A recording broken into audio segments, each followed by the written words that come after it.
I was 5 and he was 6. We rode on horses made of sticks. He wore black and I wore white. He would always win the fight. Bang, bang. Si je vous demande de me citer un peintre, que répondriez-vous ?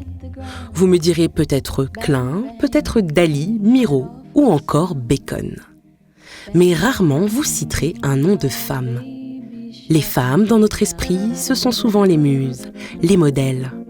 Pourtant, des femmes peintres ont bel et bien existé et ont été oubliées malgré leur trait de génie. Aujourd'hui, nous allons parler d'une artiste décédée en 2002 et qui a marqué son temps avec une œuvre, Grand Tir, séance à la Galerie J, réalisée le 12 juillet 1961. C'est une planche de plâtre dont la surface est irrégulière, présentée comme une toile à la verticale en format de portrait. Elle est trouée à de nombreux endroits. De longues traînées de couleurs différentes coulent du haut vers le bas de la surface. Il y a du rouge, il y a du jaune, du vert, du bleu, orange et du marron.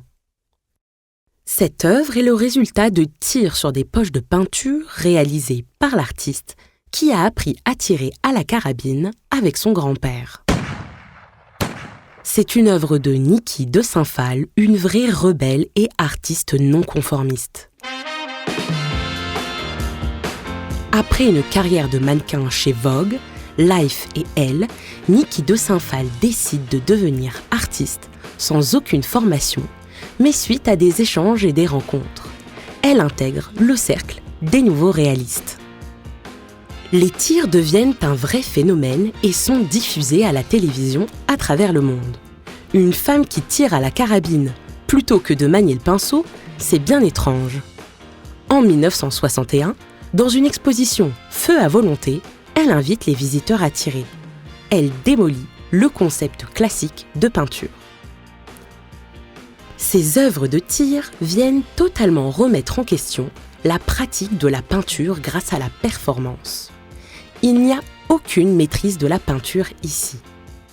L'artiste laisse place au hasard et même, il n'est plus le seul à contribuer à son œuvre. Niki de Saint-Phal dira voir son tableau saigner et mourir. Ces tirs, c'est peut-être pour l'artiste un moyen de faire ressortir sa souffrance. Par l'art, elle se guérit.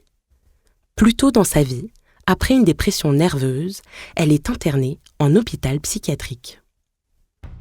On connaît surtout Niki de Saint-Phal pour des poupées multicolores, énormes, plantureuses, danseuses qui lui ont été inspirées par l'une de ses amies enceintes. Elle s'appelle les nanas. Par ses œuvres, hors du commun visuellement, elle se place à contre-courant du marché de l'art et des canons imposés par les galeries. Mais surtout, les nanas viennent imposer des femmes colorées dans un monde blanc et terne, dominé par des hommes. Ainsi, Niki de Saint-Phal rend les femmes visibles. Tout au long de sa vie, elle s'engage et défend la cause des femmes. Il faut rappeler que la médiatisation de ces expériences comme les tirs ont parfois entraîné des discours misogynes. Elle est traitée comme une personnalité publique et pas vraiment comme une artiste. Dès 1970, on ne parlera plus de Niki en tant qu'artiste individuelle, mais on l'associera continuellement à son époux, Jean Tinguely. Certains critiques sous-entendent qu'il est l'artiste du couple, mais pas Niki de Saint-Phal. Cette dernière dira elle-même « J'ai décidé très tôt d'être une héroïne. Qui serais-je ? George Sand ? Jeanne d'Arc ? Napoléon en jupon, peut-être ? La peinture, une affaire d'homme, n'est-ce pas ? Bang, bang, my baby shot me down. Dans le prochain épisode, je vous raconterai l'histoire de Margaret Keane, une autre femme artiste, une autre peintre de génie. Seasons came and changed the time. When I grew up, I called him mine. Vous venez d'écouter L'art, une affaire d'homme, un podcast original produit par RCF. Pour découvrir d'autres portraits intimistes de femmes artistes, rendez-vous sur notre site rcf.fr ou sur votre plateforme de podcast préférée.